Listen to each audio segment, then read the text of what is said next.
Sumugod ka na at atakihin ako. Hoy mga lalaki, huwag kayong mag-away. Kayo ay mag-ama. Hindi dapat kayo mag-away. Huwag ka mag-alala, Genie, ito ay isang friendly fight lamang. Ano pa ang hinihintay mo, ama? Atakihin mo ako kung kailan mo gusto. Panoorin mo ang mangyayari ama, sabi ni Vegeta. Si Bardock ay walang pag-aalinlangan, sinimulan niyang atakihin si Goku. Nagsimula ang isang palitan ng mga suntok na kinalamangan ni Bardock, na may tiwala sa sarili na siya ang mananalo sa laban. Anong nangyari, Kakarot? Ito na ba ang lahat ng iyong lakas? Nagsisimula na akong maniwala na lahat ng sinabi mo sa akin ay kasinungalingan. Okay Dad. Ipapakita ko sa iyo ang ilan sa aking lakas, sinapak ni Goku si Bardock sa mukha, na naging dahilan ng pagtalsik niya ng ilang metro. Sa parehong oras, nang napakabilis, si Goku ay sumulpat sa likod nito, at hindi pinagbigyan si Bardock na makaaksyon, ipinataman ni Goku ang isang suntok sa likod ng kanyang ulo, na magpapataob sa kanya sa laban. Nakita ni Haring Vegeta kung paano natalo si Bardock, nang sobrang dali, at nakaramdam ng kaunting takot sa kanyang buong katawan. Sa oras na yon, sinabi niya, paano nangyari na ang isang low-class na Saiyan ay may ganitong lakas? Hindi ko man lang nakita kung paano siya gumalaw upang talunin si Bardock. Ama, ikaw ay namamangha na sa ganung mahinang atake, kung alam mo lang kung ano ang kayang gawin namin ni Kakarot. Makalipas ang ilang minuto, babangon si Bardock mula sa lupa na medyo nahihilo, dahil doon, lalapitan siya ni Goku at sasabihin sa kanya, okay ka lang ba ama, para ka nang mamamatay. Relax, okay lang ako Kakarot, sobrang nagulat ako, dahil mayroon kang malaking lakas. Hindi ako nagbibiro Dad. Mayroon ka ring kakaibang lakas, sinasabi mo lang yan para gumanda ang pakiramdam ko. Pero hindi iyon mahalaga, sagutin mo ako ng isang bagay, Kakarot. Iyon ba ang lahat ng iyong lakas? Syempre hindi, ama. Iyon ay hindi ang lahat ng aking lakas, habang tumatagal mas lalakas pa ako, hanggat maabot ko ang aking limitasyon. Hindi pa nga ako nag-transform. Ano, pwede kang mag-transform. Alam ko, iniisip mo ang pag-transform bilang unggoy. Mali ka, Dad. Ito ay ang Super Saiyan Transformation at ang mga variant nito ang tinutukoy ko. Super Saiyan. Sinabi ba niya na kaya niyang mag-transform bilang ang alamat ng Legendary Super Saiyan? Akala ko'y nagkamali ako nang narinig, Kakarot. Sinabi mo ba, na kaya mong mag-transform bilang ang Legendary Super Saiyan? Iyon ay imposible, dahil ang Super Saiyan ay isang kwento lamang na ginawa ng ating lahi. Mali ka, Dad. Ang pag-transform sa Super Saiyan ay hindi isang kwento lang. Dahil si Vegeta at ako, pati na rin ang aming mga anak, ay kayang mag-transform sa Super Saiyan. Tingnan mo, kung gusto mo, ipapakita ko sa iyo. Agad na nag-transform si Goku bilang Super Saiyan, na nag-iwan ng pagkamangha kay Bardock, Genie, at kay Haring Vegeta. Ang galing nito. Ang aking anak ay ang Legendary Super Saiyan. Hindi ako makapaniwala. Hindi ko inakalang totoo ang mga sinasabi mo sa akin, Kakarot, pero totoo nga. Ito pala ang transformation ng Legendary Super Saiyan. Wow! Ang galing naman. Ito pala ang itsura ng Super Saiyan. Hindi ko inakalang makakasaksi ako nito habang nabubuhay pa ako. Kamusta Dad? Ano sa tingin mo? Maangas ba ang transformation na ito? Sobrang nagulat ako, Kakarot. Lubos kong ipinagmamalaki na ang aking anak ay nakamit na ang ganitong lakas. Napakalakas ng ki, di ba? Kakarot, tandaan mo na hindi nila alam kung paano maramdaman ang ki. Tama ka, nakalimutan ko. Ano ba ang ki? Bardock, para mas maintindihan mo, ang ki ay walang iba kundi ang lakas sa pakikipaglaban ng tao, na pinapakita sa dati nating tracker. Tama iyon, Dad. Naiintindihan ko na, Kakarot. Ituro mo sa akin kung paano maramdaman ang ki. Okay Dad, ituturo ko sa iyo, pero bukas na lang. Ngayon, pumunta tayo kay Chi-Chi, para makita mo at makilala ang aking asawa. Sige tara na. Magpapaalam si Goku sa lahat ng naruroon at gagamitin ang teleportation. Kasama si Goten at ang kanyang mga magulang, pupunta sila sa bahay ni Chi-Chi. Sa kabilang banda, inimbitahan ni Bulma si Haring Vegeta na pumasok sa kanyang bahay. Tinanggap niya ito nang walang pagdadalawang isip. Pero bago pumasok, sinabi niya, "Anak ko Vegeta, Dapat mo ding ituro sa akin kung paano maramdaman ang ki. At dapat mo ding ipakita sa akin ang iyong Super Saiyan form. Oo, alam ko naman na wala akong ibang pagpipilian. Matapos sabihin iyon, pumasok si Vegeta kasama ang kanyang ama sa bahay, kasabay sila Bulma at Trunks. Sa kabilang banda, sa bahay ni Goku, dadating sila sa labas ng kanyang bahay at lumapit sa pinto.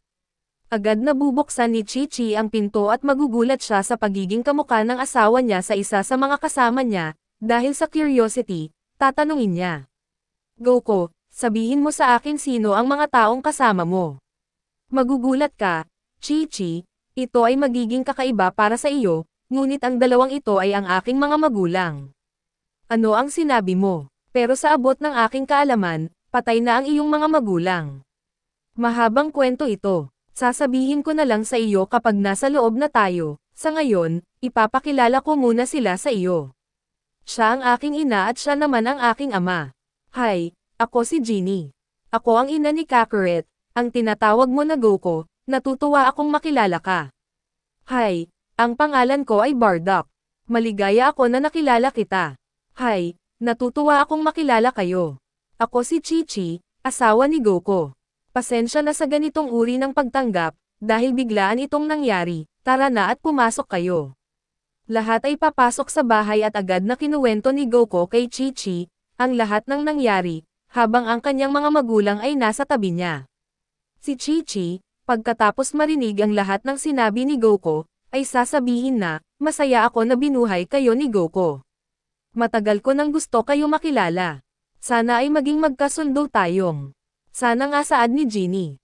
Dapat mong ikwento sa akin kung paano mo nakilala ang aking anak, at kung paano kayo nagpasyang magpakasal. Siyempre, ikwekwento ko sa iyo ang lahat, mahal kong biyenan, pero sa ngayon magluluto muna ako, dahil sa tingin ko'y gutom na kayo. Oo pero medyo lang, hayaan mo akong tumulong sa iyo magluto. Si Chi-Chi at Genie, habang nag-uusap, ay magsisimula ng maghanda ng pagkain. Sa kabilang banda, si Goku kasama si Goten ay mananatiling nakikipag-usap kay Bardock. Matapos ang 2 oras, handa na ang pagkain, kaya mag-uumpisa na ang lahat na kumain. Matapos kumain, magpapatuloy sila sa pag-uusap ng matagal, hanggang sa magdilim na, at lahat ay matutulog na. Kinabukasan, handa na sina Goku at Bardock na umalis para mag-training, ngunit nang sila ay malapit ng lumabas ng bahay, tumigil si Bardock at sasabihin, anak ko, Kakarot, bago tayo mag-training, pwede ba akong magtanong? Oo naman ama, sabihin mo lang kung ano ang gusto mong malaman. Alam mo ba kung nasaan si Raditz ang kapatid mo? Inaasahan ko na kasama mo siya Goku. Nang marinig ni Goku ang tanong na sinabi ni Bardock, nanahimik siya ng ilang segundo, hanggang sa maging maayos, at sasabihin na niya, mga mahal kong magulang, dapat kong sabihin sa inyo ito, Mom, makinig ka rin sa sasabihin ko. Okay, anak, sabihin mo sa amin kung ano ang nangyari kay Raditz. Namatay si Raditz ilang taon na ang nakalipas. Nagulat sina Genie at Bardock nang marinig nila iyon, lalo na si Genie na hindi maiwasang umiyak sa nangyari. Kakarot, sabihin mo sa akin kung paano nangyari iyon. Paano namatay si Raditz? Pero bago ko sabihin sa iyo, gusto kong maintindihan. Muna hindi ko ito kasalanan. Ngayon sasabihin ko na sa inyo, pakinggan mo, ama, ilang taon na ang nakalipas, noong ako ay napakahina pa at hindi ko alam na ako ay isang Saiyan. Isang araw, dumating si Raditz sa planeta na ito na may layuning kunin ako sa grupo nila kasama si Vegeta at si Nappa, pero tumanggi ako dahil hindi ko gusto ang ginagawa nilang tatlo at dahil tumanggi ako, kinidnap ni Raditz ang aking anak na si Gohan, na sa panahong iyon ay isang napakahina pa na batang lalaki, ginawa niya iyon para mapilitan akong sumama sa kanila. Kahit na ganun, hindi pa rin ako sumali, pero kailangan kong labanan siya upang iligtas ang aking anak. Malungkot na kami ay parehong namatay sa laban na iyon. Sana'y maintindihan mo ako. Huwag kang mag-alala, Kakarot. Naiintindihan ko ang nangyari. Hindi mo kailangang magsisi sa ginawa mo. Nais mo lamang iligtas ang iyong anak, nalulungkot lang ako sa pagkamatay ni Raditz. Tama lang iyon anak, huwag kang magdamdam. Hindi mo iyon kasalanan. Maraming salamat sa pag-unawa. Kakarot, gusto kong itanong sa iyo ang isang bagay. Sabihin mo ama, Ano pa ang gusto mong sabihin sa akin? Alam kong mayroon kang napakasamang alaala tungkol kay Raditz, pero sa kabila nun, siya pa rin ang iyong kapatid.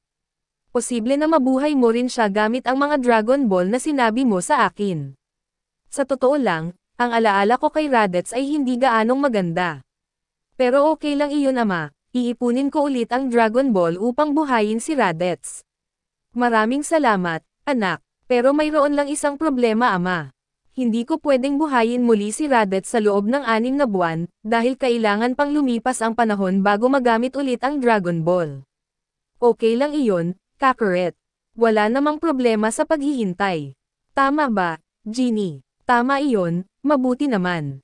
Okay, Kakarot. Ngayon pwede na tayo magsimula mag-training.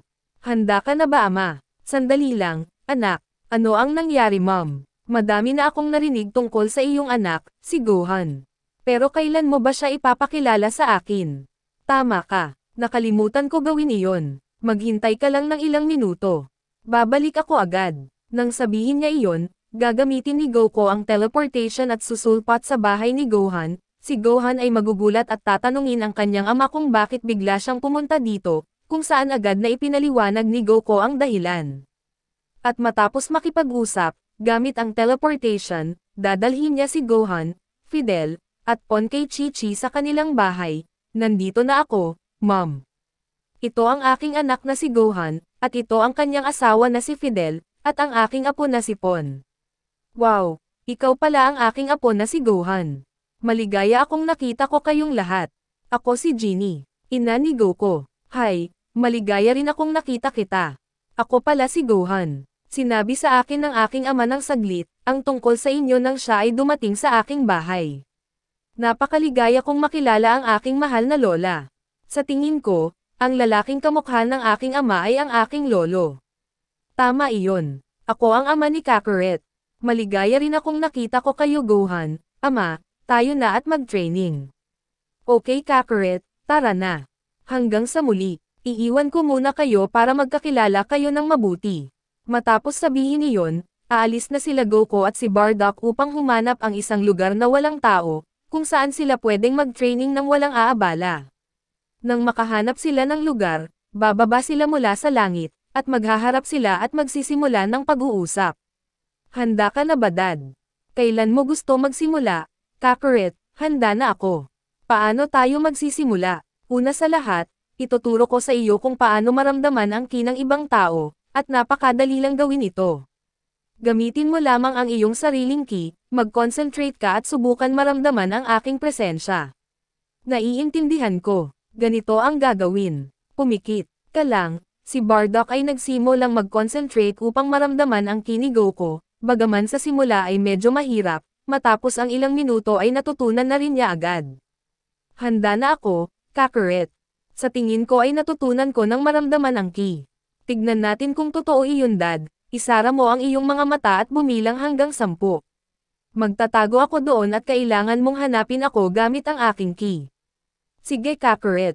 Isasara ni Bardock ang kanyang mga mata at magsisimulang magbilang, kung saan si Goku naman ay mabilis na pumunta sa isang kuweba na ilang metro ang layo mula sa kinaroroonan ni Bardock. Pagkatapos ng bilang, hindi na sasabihin ni Bardock ang anumang salita at agad na gumalaw ng mabilis, at mararating ang kuweba kung saan naruroon si Goku, at sasabihin niya ng malakas, sa tingin ko ay nagawa ko ng maayos, Kakarot. Ano sa tingin mo? Napakagaling mo Dad. Nagawa mong matutunan ng napakabilis ang paghanap ng ki, kaya maglaban na tayo ng seryoso.